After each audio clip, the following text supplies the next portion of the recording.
ये सभी को नमो बुद्धाय, जय भीम, आदाब, सत श्री अकाल, नमस्कार। आप सबके आने का बहुत बहुत धन्यवाद। आज मैं आपको वो चीजें बताऊंगा जिन्हें या तो इस देश के पॉलिटिशियन जान नहीं रहे हैं या जानते हुए बताना नहीं चाह रहे हैं। लेकिन सबसे बड़ी समस्या आज अगर इस देश में है तो वही है जो मैं आपको बताने जा रहा हूं, जो मैं आपको समझाने जा रहा हूं। और मैं बाकायदा आपको प्रोजेक्टर के माध्यम से प्रेजेंटेशन देके आपको वो चीजें समझाऊंगा जो बहुत महत्वपूर्ण है। और महत्वपूर्ण इस हद तक है कि इस देश के संविधान को मोदी सरकार संविधान के ही माध्यम से किस तरह से खत्म करना चाह रही है, क्या उसका षड्यंत्र है, क्या उसकी प्लानिंग है, उससे मैं आपको बताऊंगा। और ये आज ही मैं आपको क्यों बताने जा रहा हूं, इसका एक मेन कारण है। मोदी सरकार ने 16, 17, 18 अप्रैल को संसद का एक विशेष सत्र बुलाया है, विशेष अधिवेशन बुलाया है। यह बहुत अजीब स्थिति है। कांग्रेस ने इस पे बाकायदा डिटेल में एक प्रेस कॉन्फ्रेंस की है और ऑब्जेक्शन उठाया है कि जिस समय 5 राज्यों में चुनाव चल रहा है, यह मॉडल कोड ऑफ कंडक्ट का यानी आचार संहिता का खुला उल्लंघन है। ऐसे में संसद का विशेष सत्र बुलाना, लेकिन सरकार बुला रही है। और बुला किसके लिए रही है? जो महिलाओं के लिए आरक्षण है लोकसभा में, भिन्न भिन्न राज्यों की विधानसभाओं में, उसके संबंध में जो संविधान का 106वां संशोधन अधिनियम पास किया गया 2023 में, उसमें संशोधन अब करना चाहती है, उसमें बदलाव करना चाहती है। हालांकि जिस समय वो संशोधन लाया गया, वो बिल लाया गया जिसे नारी शक्ति वंदन अधिनियम कहा जाता है, उस समय सरकार ने उस बिल में बाकायदा, उस अधिनियम में बाकायदा व्यवस्था की थी कि इस कानून के बनने के बाद, इस संशोधन के बनने के बाद, जब जनगणना होगी देश की और उस जनगणना के बाद में डिलिमिटेशन होगा, तब यह कानून लागू होगा। लेकिन अब अचानक में सरकार कानून में बदलाव करना चाहती है और इसके लिए जो पहले कह रही थी कि अब जनगणना होगी उसके बाद होगा, अब कह रही है 2011 में जो जनगणना हो चुकी है उसी को आधार मानकर सरकार इस संशोधन विधेयक में और संशोधन करना चाहती है और इसको लागू करना चाहती है जितनी जल्दी हो सके, यानी 2029 के चुनाव से पहले इसको लागू करना चाहती है। क्यों? सबसे बड़ा सवाल है कि 2029 के चुनाव से पहले क्यों इसको लागू करना चाहती है, क्यों इतनी जल्दबाजी में सरकार अब है। मैं उसको एक एक करके आपको पूरी तरीके से समझाऊंगा और इसको आप ही नहीं, मैं चाहूंगा कि देश की जनता इस बात को समझे कि इस समय मोदी सरकार का कितना घिनौना और कितना खतरनाक षड्यंत्र इस देश के संविधान को खत्म करने से जुड़ा हुआ है। यह संविधान को खत्म करने की ही एक जो प्रक्रिया लगातार सरकार चला रही है, उसी का एक ये एक्सटेंशन है, उसी के लिए चाहिए। ये जैसे मैं आपको दिखाता हूं कि ये जो है, ये वो संविधान का 106वां संशोधन अधिनियम है 2023 का पास किया हुआ, महिलाओं के लिए आरक्षण का। इसी में जो प्रावधान है, इसके सेक्शन 5 में ये प्रावधान, यहां देखें, ये प्रावधान, ये बाकायदा यही प्रावधान है जो मैंने आपको बताया कि इसके जब जनगणना हो जाएगी उसके बाद डिलिमिटेशन होगा, देन उसके बाद में इसको लागू करने की बात होगी। तो किसी भी हालत में सन 2034 से पहले यह लागू नहीं हो सकता था, पर सरकार अभी लागू करना चाहती है। क्यों? मैं एक एक करके आपको समझाता हूं। मैंने ये चार्ट, एक ग्राफ, एक आप कह सकते एक फिगर मैंने बनाई है। तो मैं पहले आपको इस फिगर के माध्यम से यह समझाना चाहता हूं कि भारत के संविधान में बाबा साहब डॉक्टर भीमराव अंबेडकर जी ने और उस समय की संविधान सभा ने कितनी मजबूत व्यवस्था की थी ताकि भारत का नागरिक सुरक्षित रह सके। यह नागरिक की सुरक्षा के लिए इतने कड़े प्रबंध संविधान में किए गए ताकि कोई भी स्थिति आ जाए, देश का जो नागरिक है, भारत का नागरिक यानी जनता बच जाए। उसके लिए यह एक जबरदस्त सुरक्षा कवच बनाया गया, संवैधानिक सुरक्षा कवच। बाद में इस कुछ सरकारों ने भी किया, लेकिन जो संविधान में बनाया गया, बताया गया, वो मैं आपको बता रहा हूं। तो पहला सुरक्षा कवच ये देखेंगे, कॉन्स्टिट्यूशन ऑफ इंडिया, यानी जनता की रक्षा के लिए संविधान, भारत का संविधान सबसे मजबूत और सबसे पहला सुरक्षा कवच ये भारत का संविधान है।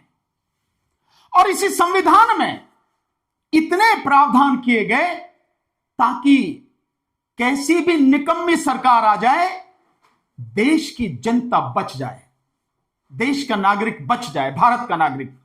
तो इस संविधान में व्यवस्था की गई सुप्रीम कोर्ट ऑफ इंडिया, यानी भारत की सर्वोच्च न्यायालय की, इसकी व्यवस्था की गई। संविधान में सुप्रीम कोर्ट की व्यवस्था की गई और सुप्रीम कोर्ट को इतनी पावर दी गई कि कोई भी अगर संविधान के विरुद्ध काम करता है तो कोर्ट उसको रोक सके। अनुच्छेद 142 आर्टिकल 142 के माध्यम से सुप्रीम कोर्ट को बहुत ज्यादा पावर दी गई है। सरकार में कोई हो, कितना भी बड़ा तानाशाह हो, लेकिन अगर सुप्रीम कोर्ट चाहे संविधान के विरुद्ध अगर कोई भी काम कर रहा है, उसको करने से रोक सकती है। इतनी पावर सुप्रीम कोर्ट को दी गई। तो दूसरा सुरक्षा कवच संविधान के माध्यम से यह देश की सुप्रीम कोर्ट, यह एक सुरक्षा कवच। तीसरा, पार्लियामेंट, देश की संसद, यह तीसरा सुरक्षा कवच बनाया गया। पार्लियामेंट में क्या हो रहा है? पार्लियामेंट में कानून बन रहे हैं। पार्लियामेंट में कानून सही तरीके से बने, उसके लिए पार्लियामेंट की संरचना कैसे की गई? पार्लियामेंट की संरचना होती है राष्ट्रपति, लोकसभा और राज्यसभा के माध्यम से। ये तीनों मिलकर संसद कहलाते हैं। इनमें से कोई एक संसद नहीं कहलाएगा। तो पार्लियामेंट ऑफ इंडिया क्या है? राष्ट्रपति, लोकसभा और राज्यसभा तीनों से मिलकर संसद बनती है। इस संसद की जिम्मेदारी क्या है? इसका मूल काम क्या है? इसका काम है कानून बनाना। कोई भी कानून संसद के किसी भी सदन में, चाहे लोकसभा में चाहे राज्यसभा में आ सकता है।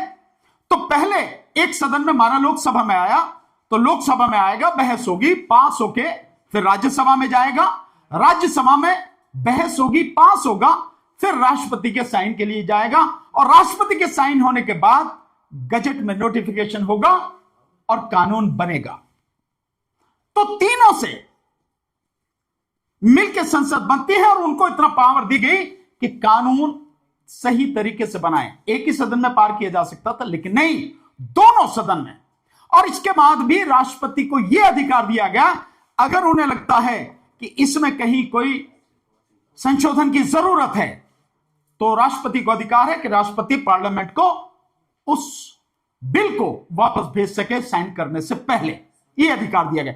यह सब किस लिए?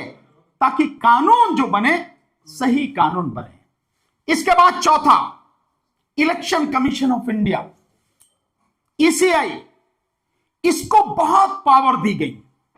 और इसको पावर इसलिए दी गई कि देश में लोकतंत्र की जो आधारशिला है वो आधारशिला डगमगाए नहीं, लोकतंत्र पूरी तरह से जिंदा रहे, देश का संविधान उसका पूरा सम्मान हो, वो जिंदा रहे, उसके अगेंस्ट कोई काम ना हो, तो इलेक्शन कमीशन ऑफ इंडिया को बहुत पावर दी गई।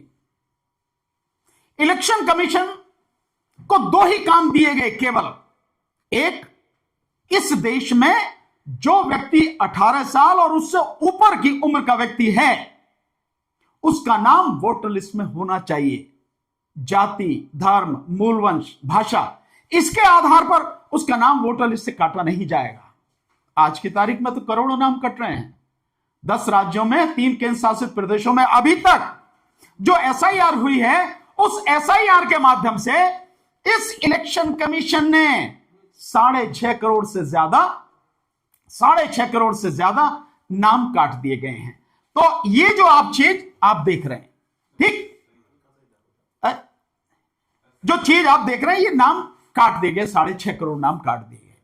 ये नाम काटने नहीं थे, पर इलेक्शन कमीशन ने काट दिए। तो इलेक्शन कमीशन का काम यह था कि इलेक्शन कमीशन 18 साल और उससे ऊपर के हर व्यक्ति का नाम वोटर लिस्ट में रखे। दूसरा काम था कि भारत में चुनाव, चाहे लोकसभा के हों, चाहे राज्यसभा के हों, राष्ट्रपति के हों, चाहे विधानसभाओं के हों, ये चुनाव फ्री, फेयर एंड ट्रांसपेरेंट, यानी स्वतंत्र, निष्पक्ष और पारदर्शी चुनाव हो, ये जिम्मेदारी इलेक्शन कमीशन की, यानी कि केवल 2 ही काम इलेक्शन कमीशन को दिए गए। और फिर इसके बाद ये आप देखेंगे controller and auditor general of India, CAG. आपको ध्यान है, एक सीएजी था जिसने 2G घोटाले पर बड़ा हल्ला मचाया, और उसके बाद में 2G घोटाले में अभी तक कुछ नहीं निकला और वो बीजेपी में शामिल हो गया, विनोद राय। तो सीएजी एक बनाई गई संस्था, ये संवैधानिक संस्था है।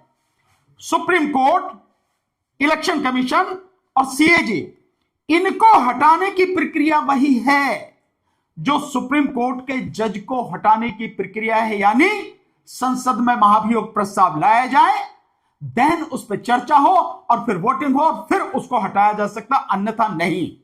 अभी तक इस देश में किसी को नहीं हटाया गया है। इतनी कड़ी वो इनके लिए व्यवस्था की गई ताकि ये निष्पक्ष रूप से, स्वतंत्र रूप से अपना काम कर सकें। और ये कंट्रोलर एंड ऑडिटर जनरल, नियंत्रक एवं महालेखा परीक्षक, इसका काम क्या है?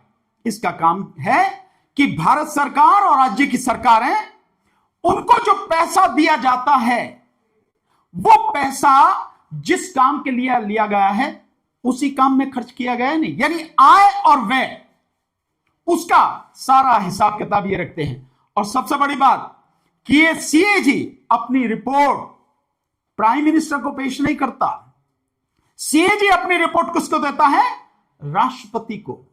राष्ट्रपति उसको संसद में रखवाता है, उस पर चर्चा होती है और उसके बाद सारी, अगर कहीं डिपार्टमेंट में कहीं कुछ हो गई तो उनके खिलाफ कार्रवाई होती है। ये सारी जिम्मेदारी, इतना बड़ा, ये सब संवैधानिक पद हैं, ये election commission, controller and auditor general of India और ये सुप्रीम कोर्ट, ये सब। और इसके बाद में यूनियन पब्लिक सर्विस कमीशन, यानी जो सरकारी अधिकारी, यूपीएससी, सरकारी अधिकारी कर्मचारी, उनका सिलेक्शन बिना किसी भेदभाव के पूरी योग्यता के आधार पर हो, तो योग्य लोग चुनकर जाएं, बिना किसी भेदभाव के चुनकर जाएं। तो यह व्यवस्था की गई। और इनको भी हटाने के लिए अगर कोई बात है तो इनके लिए सुप्रीम कोर्ट के जज, उसकी अध्यक्षता में एक कमेटी बनाई जाएगी, वो इंक्वायरी करेगी और अगर वो दोषी पाती है कि भाई जो इनका काम था वो नहीं किया इन्होंने, देन उसके बाद में उसकी सिफारिश की जाएगी, फिर हटाया जाएगा। तो ये यहां से लेके यहां तक ये संवैधानिक व्यवस्था, ये सुरक्षा चक्र है। लेकिन इसके बाद कुछ और, रिजर्व बैंक ऑफ इंडिया, हालांकि इसकी स्थापना 1934-35 में हुई, रिजर्व बैंक की, जिस समय ब्रिटिश गवर्नमेंट का शासन यहां पर था उस समय हुई, पर 1949 से इसने भारत के केंद्रीय बैंक के रूप में काम करना शुरू कर दे, रिजर्व बैंक। और इसका काम है कि जो मुद्रा नीति है उसको निर्धारित करना, रुपए को संभालना, और अगर कहीं भी किसी भी तरह की बेईमानी होती है बैंकों वगैरह में, उसको कंट्रोल करना, और सरकार को जो डिविडेंड यानी उसको पैसा देना है, एक लिमिट में पैसा देना है। अब से पहले करीब 50,000 करोड़ की लिमिट थी, लेकिन अब मोदी सरकार के आने के बाद मोदी सरकार ने गुलाम लोगों को गवर्नर बना के इसका संचालन शुरू किया, जिसमें वो दास एक था जिसको इकोनॉमिक्स का कुछ पता नहीं था, उसे गवर्नर बनाएगा, और तब से शुरू हुआ। अब मोदी सरकार को एक साल में लगभग 1.25 लाख करोड़ रुपया दिया जाता है, जो 50,000 करोड़ से ज्यादा नहीं दिया जा सकता। इसके साथ साथ ये सेंट्रल विजिलेंस कमीशन सीवीसी, ये सीवीसी है कि जितने अधिकारी हैं वो अधिकारी बेईमान और भ्रष्ट ना हो, अगर हो तो उनके खिलाफ कार्रवाई हो, इसकी व्यवस्था की गई।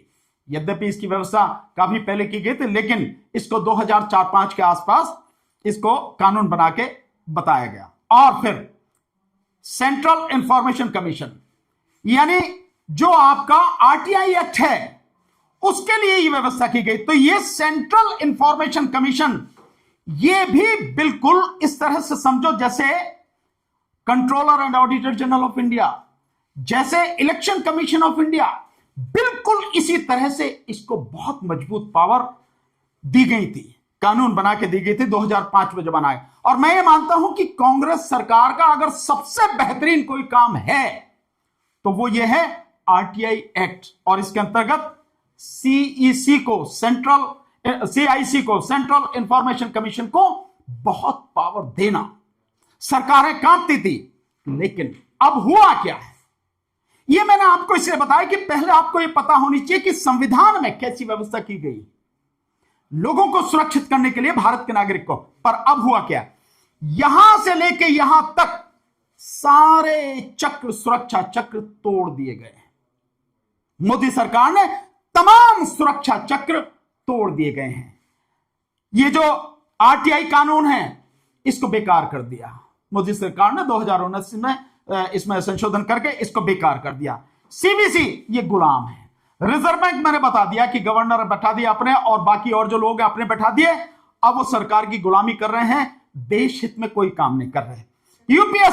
यूपीएससी का हाल ये कर दिया कि पीछे से, पिछले दरवाजे से आरएसएस के लोगों की एंट्री शुरू हो गई, और लगभग 100 के लगभग आरएसएस के लोग एंटर करा दिए गए। और किस लेवल पे? जॉइंट सेक्रेटरी लेवल पर। जॉइंट सेक्रेटरी लेवल जो होता है, जो सबसे टॉप का है, सेक्रेटरी, एडिशनल सेक्रेटरी और जॉइंट सेक्रेटरी, यानी तीसरे जो टॉप के लेवल है उसमें ये तीसरे नंबर पर आता है, और जिस भी विभाग में होता है उस विभाग का ये हेड होता है।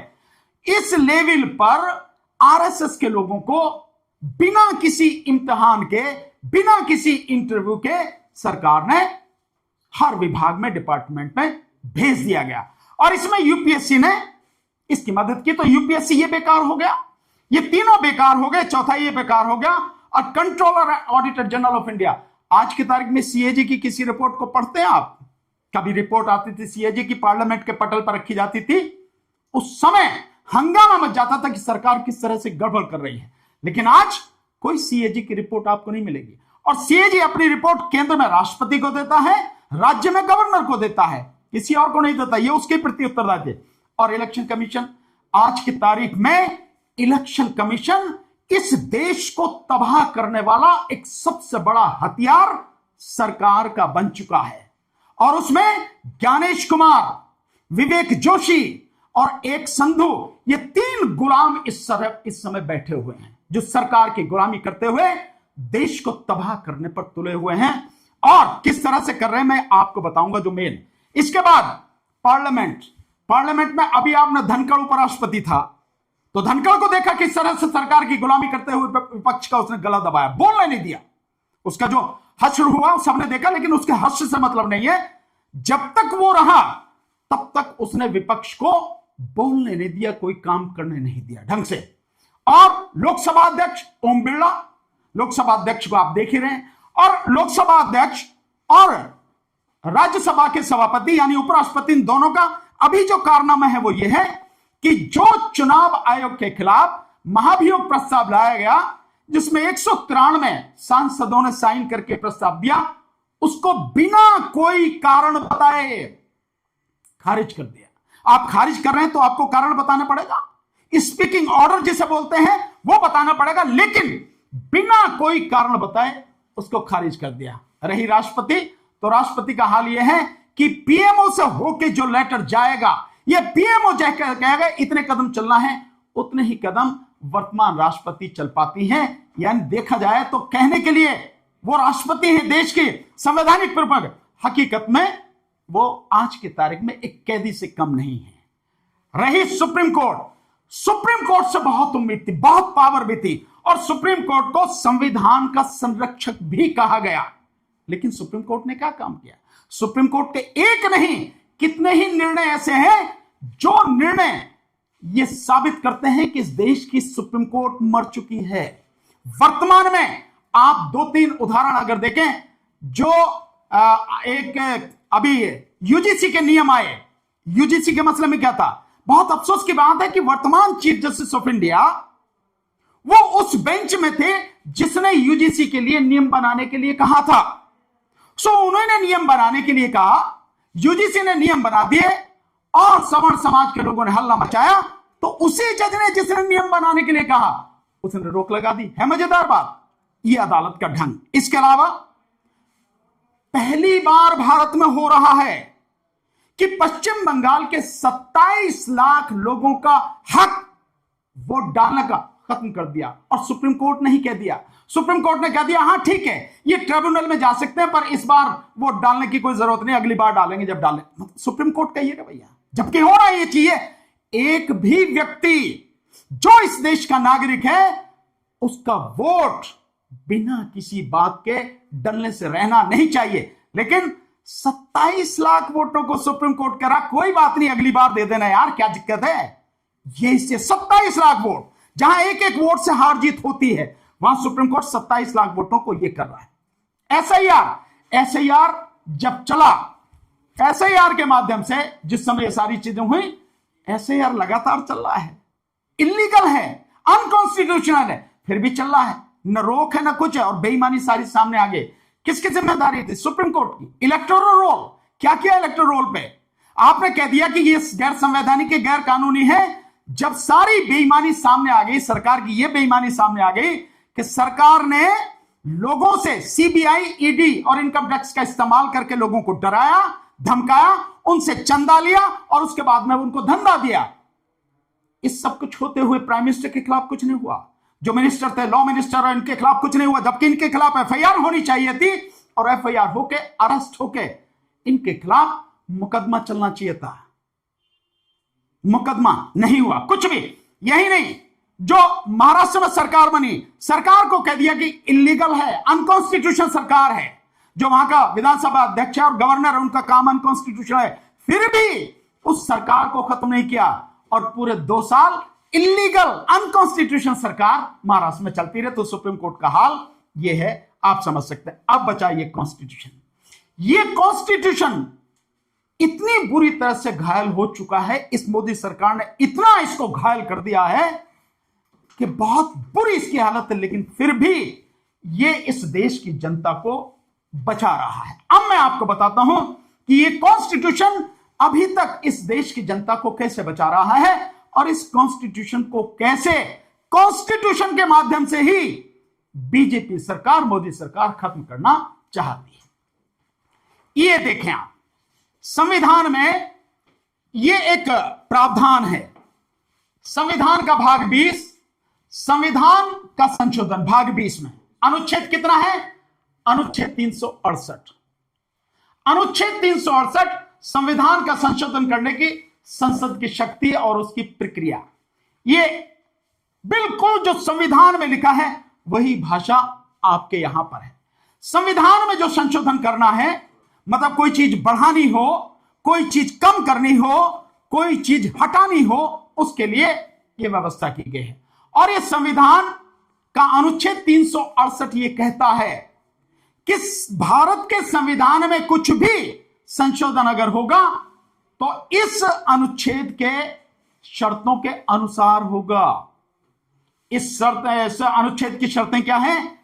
शर्तें यह हैं कि अगर कोई भी संविधान संशोधन विधेयक लाया जाता है तो वो संसद के किसी भी सदन में लाया जा सकता है, चाहे लोकसभा में चाहे राज्यसभा में, लेकिन उससे पास होने के बाद अगले सदन में जाएगा और दोनों सदनों से पास होने के बाद राष्ट्रपति के पास जाएगा। लेकिन शर्तें क्या है?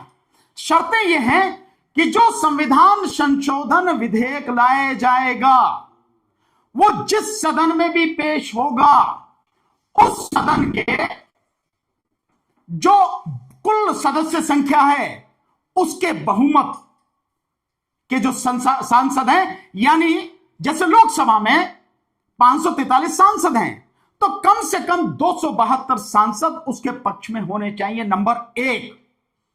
यानी जितनी सदस्य संख्या है उसके आधे से अधिक उसके पक्ष में हो, शर्त एक। दूसरी शर्त, जितने सांसद उस समय उस सदन में बैठे हैं, चर्चा में भाग ले रहे हैं, वोट में भाग लेंगे, उनका 2/3 बहुमत उस संविधान संशोधन विधेयक के पक्ष में होना चाहिए। 2 शर्तें हैं ये। इसके बाद जो और शर्तें, तीसरी शर्त ये है, आगे देखें। अगर तीसरी शर्त क्या है वो मैं बताता हूं, लेकिन वो शर्त कहती है अगर अनुच्छेद 54, अनुच्छेद 55, अनुच्छेद 73, अनुच्छेद 162, अनुच्छेद 241, अनुच्छेद 279A में या भाग 5 के अध्याय 4, भाग 6 के अध्याय 5, भाग 11 के अध्याय 1 में या 7वीं अनुसूची की किसी सूची में या संसद में राज्यों के प्रतिनिधित्व में, यानी राज्यों का प्रतिनिधित्व कैसे होगा? जैसे लोकसभा में जो सांसद होंगे हर राज्य के कितने होंगे, ये जब निर्धारित करना हो उसके लिए यह बात कही जा रही है। और इस अनुच्छेद के उपबंधों में, यानी ये जो पूरा अनुच्छेद है 368, इसमें अगर संशोधन करना हो तो आपको पहली 2 शर्तों के साथ साथ आधे से अधिक, साथ में 2/3, तो उनके साथ साथ तीसरी शर्त यह है कि भारत के जो राज्य हैं कम से कम आधे राज्यों की विधानसभाओं से पारित प्रस्ताव उस संशोधन विधेयक के पक्ष में चाहिए। अगर वो होगा तभी संशोधन होगा, अन्यथा नहीं। अब मैं इससे पहले और चीज समझाऊं, आपको यह समझाता हूं कि यह अनुच्छेद और ये सब चीजें हैं क्या। ये अनुच्छेद 54 क्या है? अनुच्छेद 54 है राष्ट्रपति का निर्वाचन, यानी देश में राष्ट्रपति का इलेक्शन कैसे होता है, यह है अनुच्छेद 54 में, 54 में। अनुच्छेद 55 राष्ट्रपति के निर्वाचन की प्रक्रिया, रीति क्या है। अनुच्छेद 73 संघ की यानी केंद्र सरकार की जो कार्यकारी शक्ति है, एग्जीक्यूटिव उसकी पावर है, उसका विस्तार अगर करना हो, यह है अनुच्छेद 73 में। राज्य की कार्यपालिका शक्ति का विस्तार करना हो, यानी स्टेट की, उसके लिए अनुच्छेद 162।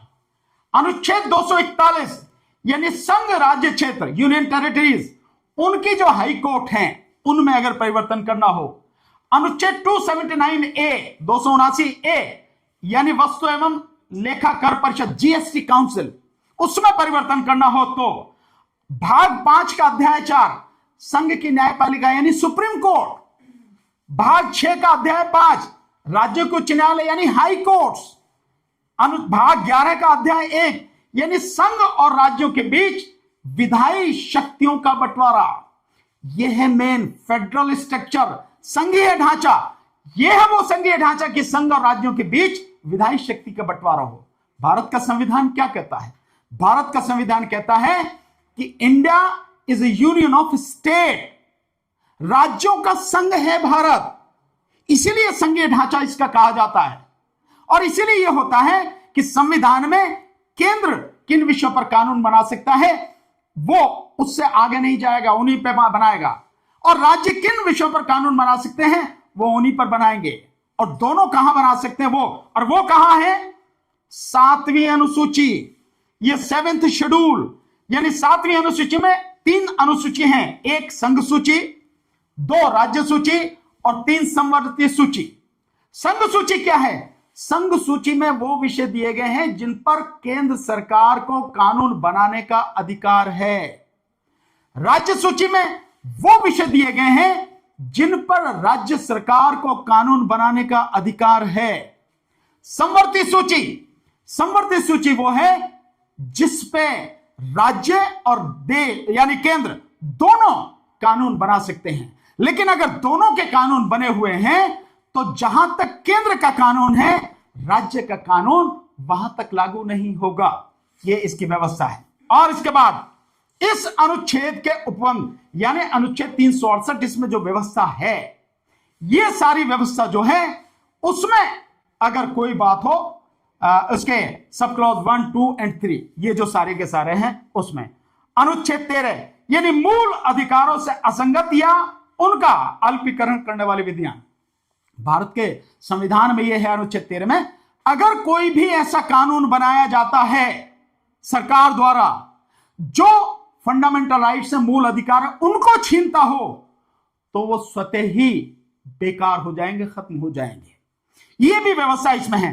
और इन सब में अगर परिवर्तन करना हो इन सारी चीजों में तो तीसरी शर्त लागू होगी और वो शर्त है कि आधे से अधिक, कम से कम आधे राज्यों में विधान परिषद द्वारा या विधानसभा द्वारा, विधानमंडल द्वारा पारित प्रस्ताव इसके पक्ष में आना चाहिए, तभी संशोधन हो सकता है। अब मैं आपको आगे समझाता हूं इन चीजों को। ये देखिए, लोकसभा, ये जो लोकसभा है, आपने बीजेपी के बहुत से लोगों को सुना होगा।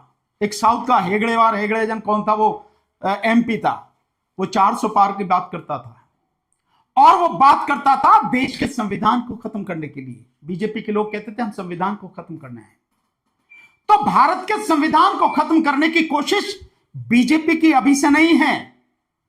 जिस समय मोदी सरकार के पहले इस देश में अटल बिहारी वाजपेयी की सरकार थी 99 से 2004 तक, उस समय भी यह प्रयास किया गया था। सुप्रीम कोर्ट के रिटायर्ड जज जस्टिस वेंकट चलैया की अध्यक्षता में एक कमीशन बनाया गया, एक कमेटी बनाई गई थी इस संविधान को किस तरह से खत्म किया जाए। तो जस्टिस वेंकट चलैया ने कहा कि खत्म करने की बात तो छोड़ो, इसमें कुछ भी संशोधन नहीं कर सकते, कुछ है ही नहीं, इसमें क्या संशोधन किया जाए, क्या बदलाव किया जाए, इसे लागू करना है। तो ये 400 पार क्यों? 400 पार का मतलब क्या है? 400 पार का मतलब है लोकसभा के जो कुल सांसद हैं उनकी संख्या कितनी है? 543। ये देखिए आप, 543। बहुमत कितना होता है, यानी सरकार कितने पे बना सकता है कोई व्यक्ति? जिसको 272 एमपी जिसके साथ में हो, तो बहुमत की संख्या कितनी? 272। इस 272 को अगर हम दो हिस्से मान लें तो इसके एक हिस्सा कितना होगा, यानी 2/3 अगर इसको 272 को मान लें तो 1/3 हिस्सा कितना होगा? 136। मतलब जो पहली शर्त है संशोधन के लिए कि जिस भी सदन में लाओगे उस सदन की कुल संख्या का बहुमत उसके पक्ष में होना चाहिए। दूसरी शर्त 2/3 बहुमत उनका जो वोट में हिस्सा ले रहे हैं और जो लोग वहां पर उपस्थित हैं सदन में उनका।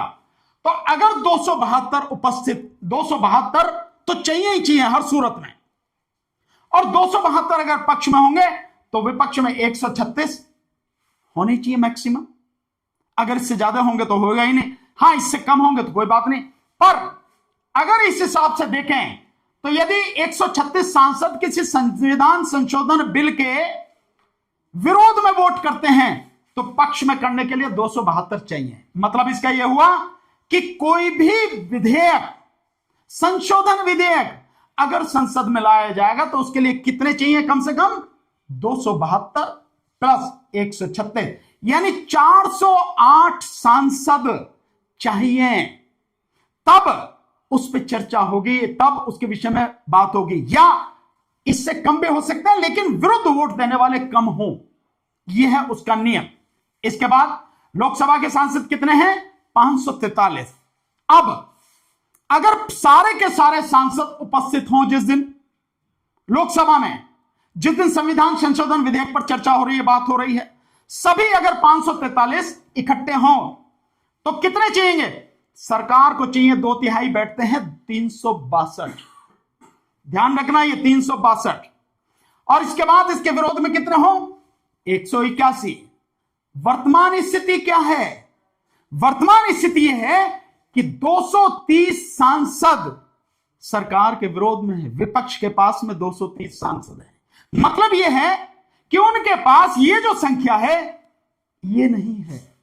इसी संख्या को वो चाहते थे और इसी के लिए नारा दे रहे थे कि 400 पार, अब की बार 400 पार। इसलिए चाहते थे क्योंकि जो संसद में बहुमत चाहिए संविधान में संशोधन करने के लिए, उसके लिए इतनी संख्या कम से कम चाहिए, वो सरकार के पास में नहीं है। अब स्थिति क्या हो रही है? जो ये बिल लाने की बात हो रही है, जिसके लिए 16, 17, 18 अप्रैल 2026 को विशेष सत्र संसद का बुलाया जा रहा है, उसमें यह कहा जा रहा है कि 50% जो संख्या है संसद सदस्यों की वो बढ़ाई जाएगी, लोकसभा में भी राज्यसभा में समानुपातिक रूप से, यानी हर प्रदेश के हिसाब से, हर प्रदेश में 50 के हिसाब से। अगर ये करते हैं तो संख्या कितनी हो जाएगी? 272 एमपी और सीटें बन जाएगी। और कितनी होगी? 815। अगर 815 होती हैं तो इसमें 2/3 कितना चाहिए? 544। 544 सीट चाहिए अगर ये संख्या होती है तो। अगर ये होती है, अगर ये नहीं होती है तो 362। मतलब संविधान में संशोधन करने के लिए पहली शर्त यह है कि बीजेपी के पास में 362 होनी चाहिए, तो इसीलिए वो 400 पार का नारा दे रही है। ये तो रही लोकसभा की स्थिति। राज्यसभा की स्थिति, राज्यसभा में कितने सदस्य हैं? 250, 250 सदस्य हैं राज्यसभा में। इसके 2/3 कितने होते हैं? इसका बहुमत कितना होता है? 126। 2/3 कितने होते हैं? इस 126 को अगर हम 2/3 मान लें तो 126 2/3 हो गया तो 63। ये हो गए 1/3। मतलब 63 और 126 कुल मिला के जिस समय राज्यसभा में कोई संशोधन विधेयक आए तो 189 सदस्य राज्यसभा के होने चाहिए चर्चा के लिए, वोट देने के लिए, तभी वो यहां पे विधेयक जो है संशोधन विधेयक आएगा। अब पास कराने के लिए 189, लेकिन राज्यसभा के सदस्य जो है उनकी संख्या तो है 250, तो 250 के 2/3 कितने होंगे? 250 के 2/3 होंगे 167। इसके 2/3 167 और अगेंस्ट में कितने होंगे? 83। अभी तक बीजेपी के पास लोकसभा में 240 है और राज्यसभा में 167 नहीं है। इसकी वजह से ये जो संशोधन विधेयक हैं ये नहीं हो पा रहे हैं। इसके लिए क्या काम कर रही है वो मैं आपको आगे बताऊंगा। अगर इसकी संख्या बढ़ाई जाए, जैसे वो कहे जा रहे हैं कि महिलाओं को आरक्षण देने के लिए 50% संख्या बढ़ा रहे हैं, तो 50% अगर बढ़ाएंगे तो कितनी संख्या हो जाएगी राज्यसभा में? 250 में 125 और बढ़ा तो 375 हो जाएगी। और 375 अगर होगी तो राज्यसभा में उन्हें 250 सांसद चाहिए। जब ये होंगे तब वो उसी स्थिति में होंगे कि लोकसभा और राज्यसभा में ये कानून पास करा सके। लेकिन संविधान को खत्म करना है तो केवल इससे बात नहीं बनेगी। संविधान को खत्म करना है, इस देश के सुप्रीम कोर्ट को खत्म करना है, हाई कोर्ट को खत्म करना है, इसके संघीय ढांचे को खत्म करना है। जीएसटी के माध्यम से स्टेट को आप पहले ही खत्म कर चुके हो, संघीय ढांचा आप उसका कमजोर कर चुके हो। इसके संवर्ती सूची 7वीं जो सूची है उसको खत्म करना है, फंडामेंटल राइट्स को खत्म करना है, राष्ट्रपति के चुनाव जो है उसकी प्रक्रिया को, राष्ट्रपति के चुनाव को खत्म करना है, केंद्र सरकार की शक्तियों को बढ़ाना है, राज्य सरकार की शक्तियों को कम करना है। उसके लिए तभी होगा ना संविधान खत्म। उसके लिए आपको आधे राज्यों का समर्थन चाहिए, उनकी विधानसभाओं का, विधान परिषदों का। तो सरकार क्या काम कर रही है? सरकार कर रही है ये, इस चीज को समझना बहुत जरूरी है। ये भारत सरकार यानी मोदी सरकार ये पहले लेके आई जीएसटी 279 में, लोग समझते हैं और यही नारा भी दिया गया, जैसा अब दिया जा रहा है वन नेशन वन इलेक्शन, उस समय नारा दिया गया वन नेशन वन टैक्स, यह नारा दिया गया, एक राज्य एक देश एक कर। लेकिन वो कर की व्यवस्था को सही करने के लिए नहीं था, सरल करने के लिए नहीं था, उसके माध्यम से लोगों को मूर्ख बनाया गया। असली जो मकसद था कि इस जीएसटी के माध्यम से जो राज्यों के पास टैक्स का पैसा जाता है, जो उनकी इनकम का एक सबसे बड़ा स्रोत है, उस पैसे को अपने पास ले लेना। और जीएसटी के माध्यम से पैसा कहां आता है? सारा पैसा केंद्र सरकार के पास आता है। और केंद्र सरकार दे ना दे, पीछे केंद्र सरकार ने किया भी, केंद्र सरकार ने राज्यों को पैसा नहीं दिया जो उनका पैसा बनता था, और कह दिया राज्यों से कि आप रिजर्व बैंक से कर्जा ले लो। आप क्यों लेना भाई कर्जा? जब हमारा पैसा है, टैक्स का हमारा पैसा है, तो आप दो। और अगर राज्यों के पास पैसा नहीं होगा तो राज्य काम कैसे करेंगे? राज्य कमजोर हो जाएंगे। राज्य कमजोर होंगे तो देश का संघीय ढांचा कमजोर होगा। तो ये जीएसटी जो लाया गया, ये इस देश के संघीय ढांचे को खत्म करने के लिए, कमजोर करने के लिए लाया गया। अब आ रहा है वन नेशन वन इलेक्शन। ये 2024 में वन नेशन वन इलेक्शन, इसका बिल संसद में पेश किया गया, पास नहीं हुआ। इस समय वो संसद की जो समिति है, जॉइंट पार्लियामेंट कमेटी है शायद, उसके सामने विचाराधीन है। वन नेशन वन इलेक्शन यानी एक देश और एक चुनाव। मतलब जो रामनाथ कोविंद है, रामनाथ कोविंद पूर्व राष्ट्रपति, इसकी अध्यक्षता में जो कमेटी बनी, उसने कहा है कि देश के चुनाव एक साथ कराए जा सकते हैं, लोकसभा का भी और सभी राज्यों की विधानसभाओं का चुनाव भी एक साथ कराया जा सकता है। इस कोविंद की कमेटी से पहले मोदी सरकार ने एक कमेटी बनाई थी, justice BS Chauhan Supreme Court के जज रहे, उनकी अध्यक्षता में एक कमेटी बनाई। तो जस्टिस बीएस चौहान ने कहा कि नहीं, भारत में लोकसभा और सभी राज्यों की विधानसभाओं का चुनाव एक साथ नहीं हो सकता। दोबारा फिर कमेटी बनाई गई रामनाथ कोविंद के अध्यक्षता में, और उसने यह सुझाव दिया कि भारत में लोकसभा और राज्य की विधानसभा को चुनाव एक साथ हो सकता है। और उसने 2 चरण में चुनाव कराने की बात कही। एक चरण में लोकसभा और राज्यसभा, लोकसभा और राज्यों की विधानसभा, और दूसरे चरण में पंचायत और नगर पालिका। 3 महीने बाद यह चुनाव कराने की यह समिति की सिफारिश उन्होंने की। यह इस समय संसद की समिति के पास विचाराधीन है। जो इंफॉर्मेशन आ रही है वो इंफॉर्मेशन यह है कि इस बिल के सिलसिले में संसद की समिति ने कई पूर्व जजेस को अभी तक बुलाया है, और उन पूर्व जजेस में से कुछ ने कहा है कि सरकार जो चाहती है, सरकार जो कर रही है, वो ठीक नहीं है। क्या ठीक नहीं है? सरकार इस वन नेशन वन इलेक्शन के माध्यम से इलेक्शन कमीशन को अंधाधुंध पावर दे रही है, और पावर यहां तक दे रही है कि वो किसी भी राज्य की विधानसभा का चुनाव चाहे तो करा दे और चाहे न कराए। यहां तक भी सुनने में आ रहा है कि विधानसभा को भंग करने का अधिकार भी इलेक्शन कमीशन को दिया जा रहा है। अब यह एक बहुत महत्वपूर्ण सवाल है कि राज्यों की विधानसभाओं को भंग करने का अधिकार इलेक्शन कमीशन को क्यों दिया जा रहा है? वो इसलिए दिया जा रहा है कि 2024 में अगर यह कानून पास हो गया, और इस कानून के हिसाब से 2029 में जो लोकसभा चुनाव कराए जाने की बात है, अगर उसके साथ में राज्यों की विधानसभाओं के चुनाव भी होने लगे, तो उस समय एक दिक्कत आएगी कि 2029 तक कई विधानसभाएं ऐसी होंगी जिनका समय पूरा नहीं होगा 5 साल का, और उन विधानसभाओं को जब भंग करना होगा तो कैसे किया जाए? जो सरकार यानी बीजेपी के जो राज्य हैं या बीजेपी के समर्थित जो राज्य हैं, वहां तो विधानसभाएं भंग हो जाएंगी, लेकिन जो विपक्ष की हैं, जैसे तमिलनाडु में है, पश्चिम बंगाल में है, ये जो भी स्थिति हो, अगर उनमें विधानसभाएं, उनका कार्यकाल तो नहीं होगा जैसे अब हो रहा 5 राज्यों में, तो इनका कार्यकाल कब खत्म होगा? 2031 में, और 2027 में पंजाब में और उत्तर प्रदेश में चुनाव होगा। इनका कार्यकाल खत्म कब होगा? 2032 में। सो इनका कार्यकाल 2029 में पूरा नहीं होगा। उस समय विधानसभाओं को भंग किया जाए इलेक्शन कमीशन के माध्यम से। इसलिए इलेक्शन कमीशन को इतनी पावर देने की चर्चा हो रही है।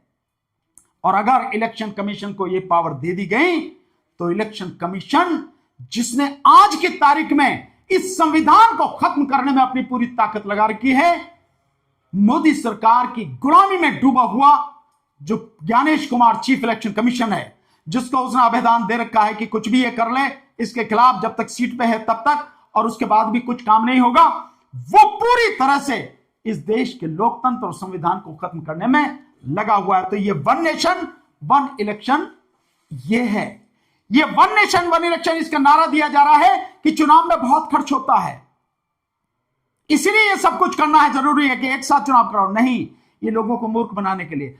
असली मकसद ये है कि इस वन नेशन वन इलेक्शन के माध्यम से मोदी सरकार चाहती है कि 2029 में लोकसभा चुनाव और सभी राज्यों की विधानसभाओं के चुनाव करा ले, और उसके बाद न केवल लोकसभा में 400 से ज्यादा सीटें जीत कराए, बल्कि आधे से ज्यादा राज्यों में मोदी की सरकार बने, बीजेपी की सरकार बने।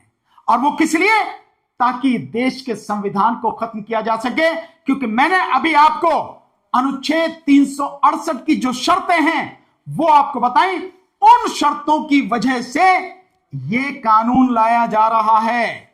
और इस कानून के रास्ते में कोई और अड़चन ना हो, इस लक्ष्य को प्राप्त करने के लिए, भारत के संविधान को खत्म करने के लिए जो व्यवस्था बनानी है, उसके लिए अभी संविधान का 106वां संशोधन अधिनियम 2023 यानी नारी शक्ति वंदन अधिनियम, महिला आरक्षण अधिनियम, इसमें संशोधन लाने की प्रस्ताव है। जैसे मैंने आपको शुरू में बताया कि जब ये कानून 2023 में आप लाए, 23 सितंबर 2023 को, तो उस समय जो व्यवस्था आपने की, उसके जो अमेंडमेंट, ये 106वां जो संशोधन विधेयक है, इसमें जो आपने की, उसके सेक्शन 5 में आपने जिक्र किया कि जब इसके बाद में जो जनगणना है वो जनगणना हो जाएगी, उसके बाद डिलिमिटेशन होगा, देन उसके बाद में ये लागू होगा। तो फिर आप उसे अभी लागू क्यों करना चाहते हैं? इसलिए कि अगर इसकी वजह से कहीं कोई दिक्कत रहे तो इस संशोधन के माध्यम से डिलिमिटेशन करके अपने हिसाब से कॉन्स्टिट्यूंसी क्षेत्र अपने हिसाब से बना लिए जाएं, और सरकार इस संविधान को खत्म करने के लिए जितनी उसे बहुमत की जरूरत है वो बहुमत हासिल कर सके। इसके लिए सत्र बुलाया जा रहा है, संसद का विशेष सत्र इसके लिए बुलाया जा रहा है। और इसके लिए सारी चीजें करके कौन ये काम कर रहा है? इलेक्शन कमीशन, चुनाव आयोग, ईवीएम और वीवीपैट, हमने बाकायदा सब कुछ खुल के आपको बताया, आपने देखा भी। वोट चोरी के लिए विषय में राहुल गांधी जी ने सबूतों के साथ सब कुछ आपको बता दिया। और अब रही एसआईआर, ये एसआईआर गैर संवैधानिक, गैर कानूनी है। सुप्रीम कोर्ट के सामने ये सारी चीजें रखी जा चुकी हैं। जिस दिन एसआईआर शुरू हुई 25 जून से, 24 जून को जिसका नोटिफिकेशन किया, 25 जून से शुरू हुई, उसके बाद ही सुप्रीम कोर्ट में कई पिटीशन पड़ी, जिसमें एडीआर, प्रशांत भूषण, योगेंद्र यादव, कितने ही लोगों ने पिटीशन डाली। लेकिन क्या हुआ पिटीशन पे? कुछ नहीं। सुप्रीम कोर्ट ने जो पिटीशन आई उन पर सारे सबूत आए, अजीत अंजुम जैसे पत्रकारों ने सारे सबूत दिखाए कि किस तरह से एसआईआर में बेईमानी हो रही है। फिर भी सुप्रीम कोर्ट ने कुछ नहीं किया। जिन जिंदा लोगों की वोट काट दी गई, वो जिंदा लोग भी अदालत में पेश हो गए कि इनको मृत घोषित करके इनकी वोट काट दी गई, वो भी, फिर भी सुप्रीम कोर्ट ने कुछ नहीं किया। और अब हालत यह हो रही है, अभी तक 10 राज्यों और 3 केंद्र शासित प्रदेशों में एसआईआर हो चुकी है। उस एसआईआर में 6.5 करोड़ वोटें काटी जा चुकी हैं। उत्तर प्रदेश में 2,89,00,000 वोटें काट दी गई। जो 52 लाख वोटर जुड़े थे, यानी जो स्वास्थ्य विभाग है, स्वास्थ्य विभाग के हिसाब से 1 जनवरी 2026 को भारत में 18 साल से, यूपी में 18 साल और उससे ऊपर के बच्चों की, लोगों की संख्या कितनी है? 16 करोड़ 6 लाख। वोटर कितने थे पहले? 15,54,00,000। यानी ये जो 52 लाख जो नए वोटर है, उनकी वोट तो जुड़ी ही नहीं। 2,89,00,000 काट दी गई। 1,04,00,000 अनमैप्ड कह के एक साइड में कर दी, यानी वो भी कटी हुई हैं। इस सब तरह से चल रहा है। बिहार का चुनाव आपने देखा, बिहार में 128 सीटें बीजेपी वो जीत कर आई है जिन पर एसआईआर के माध्यम से 13,000 से लेके 67,000 वोटें काटी गई। 128 सीटें वो जीत के आई है बीजेपी। सो इस एसआईआर का मतलब वोटर लिस्ट को सही करना नहीं है। इस एसआईआर का मतलब है जो वोटर बीजेपी के अगेंस्ट हैं उनको काट दो, और उनको काटने के बाद फर्जी वोटर बीजेपी के उनको जोड़ दो। इसके लिए एसआईआर हो रही है। और ये सब कुछ किसके लिए हो रहा है? ये सब कुछ हो रहा है देश के संविधान को खत्म करने के लिए। देश के संविधान को खत्म करने के लिए हो रहा है। बिहार के चुनाव में जिस समय पिटीशन पड़ी, सुप्रीम कोर्ट ने डेट दी, उसके बाद में फर्स्ट जो लिस्ट जीती, ड्राफ्ट लिस्ट, वोटर लिस्ट, वो आ गई, सुप्रीम कोर्ट में डेट पड़ गई। फिर फाइनल लिस्ट आ गई, सुप्रीम कोर्ट में डेट पड़ गई। बिहार का इलेक्शन डिसाइड हो गया, नोटिफिकेशन हो गया, उसकी घोषणा हो गई, तारीखों की घोषणा हो गई, सुप्रीम कोर्ट में डेट पड़ गई। चुनाव हो गया, सुप्रीम कोर्ट में डेट पड़ गई। सरकार बन गई, सुप्रीम कोर्ट में डेट पड़ गई। वहां सरकार मौज ले रही है और मुकदमा वहीं की वहीं सुप्रीम कोर्ट में पड़ा हुआ है। उसके बाद तकरीबन 44 पार्टियों ने तमिलनाडु से पिटीशन डाले, वो भी जो की त्यों हैं। और अब आप देख ही रहे हैं पश्चिम बंगाल का चल रहा है। 91 लाख वोटें पश्चिम बंगाल से काट दी गई। 27 लाख वोटों को जो ऑब्जेक्शन के बाद जिन्हें कहा गया, जिनकी वोटें काट दी गई हैं, अपीलेट ट्रिब्यूनल में जाने के लिए समय नहीं दिया गया उन्हें, और कह दिया गया सुप्रीम कोर्ट के कोई बात नहीं, अगली बार वोट डाल लेना। यह स्थिति है। तो हो क्या रहा है? यह सरकार इस तरह से नियम बनाकर, कानून बनाकर इस भारत के संविधान को खत्म करना चाहती है। और इस सरकार का साथ इसने जो सबसे आगे कर रखा है किसको? संविधान को खत्म के लिए इस चुनाव आयोग को। ज्ञानेश कुमार जिसका सीईसी है, सेंट्रल इलेक्शन कमिश्नर जो है, उसको आगे कर रखा है। और पूरा चुनाव आयोग इस संविधान को खत्म करने में लगा है। और रही यह सुप्रीम कोर्ट, यह सुप्रीम कोर्ट पूरी तरह से इलेक्शन कमीशन को बचा रही है, सरकार को प्रोटेक्शन दे रही है।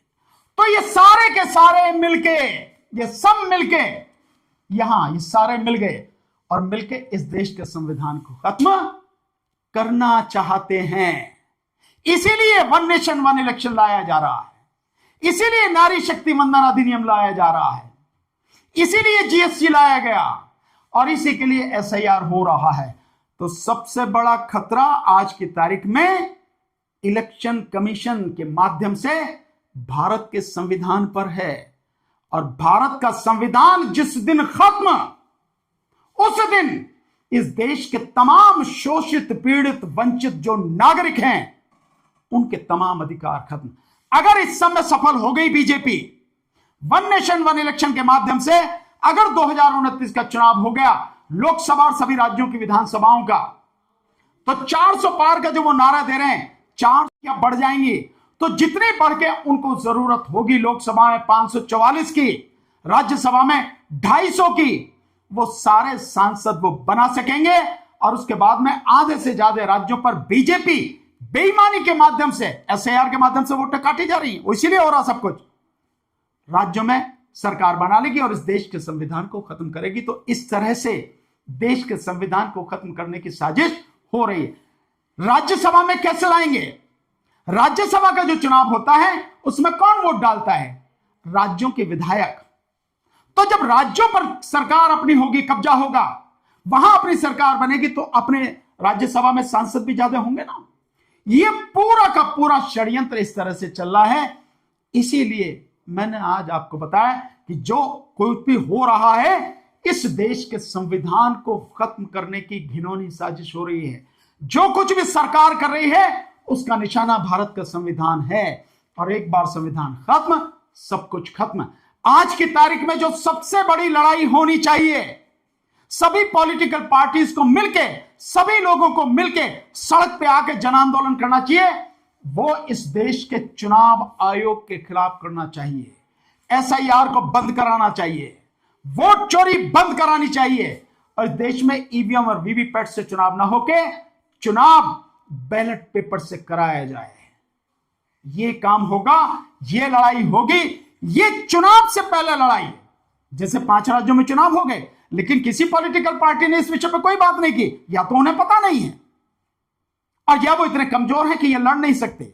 इसके लिए अब जो चुनाव 2027 में होने वाले हैं, तो मैं ये मानता हूं कि 2027 में 2 जगह चुनाव होंगे, पंजाब में और उत्तर प्रदेश में। उन चुनावों से पहले इलेक्शन कमीशन के खिलाफ पूरे देश में जबरदस्त जन आंदोलन होना चाहिए और उनको रोका जाना चाहिए, एसआईआर को रोका जाना चाहिए, ईवीएम और वीवीपैट को खत्म करके बैलेट पेपर से चुनाव कराया जाए, वोट चोरी हर स्तर पर रोकी जाए, और जितने भी लोग 18 साल और उससे ऊपर की उम्र के हैं उन सबकी वोटर लिस्ट में होनी चाहिए, उनका नाम वोटर लिस्ट में होना चाहिए। नागरिकता तय करने का अधिकार, पूछने का अधिकार इलेक्शन कमीशन को नहीं है। यह काम गृह मंत्रालय का है, गृह मंत्रालय करे, और गृह मंत्रालय ने काम किया नहीं है तो इलेक्शन कमीशन नहीं कर सकता। वो ये काम उसके अधिकार क्षेत्र में नहीं, उसके अधिकार क्षेत्र में यही है कि 18 साल और उससे ऊपर के जो लोग हैं देश में, उन सबका नाम वोटर लिस्ट में हो और चुनाव स्वतंत्र, पारदर्शी और निष्पक्ष हो। तो हम सबको मिलकर, देश के लोगों को मैं ये कहना चाहता हूं, देश का संविधान सबसे ज्यादा खतरे में है, इसे बचाना है। अगर संविधान खत्म तो तुम बचोगे नहीं, कुछ भी, कोई बचेगा नहीं, लिख के मैं दे सकता हूं। Thank you.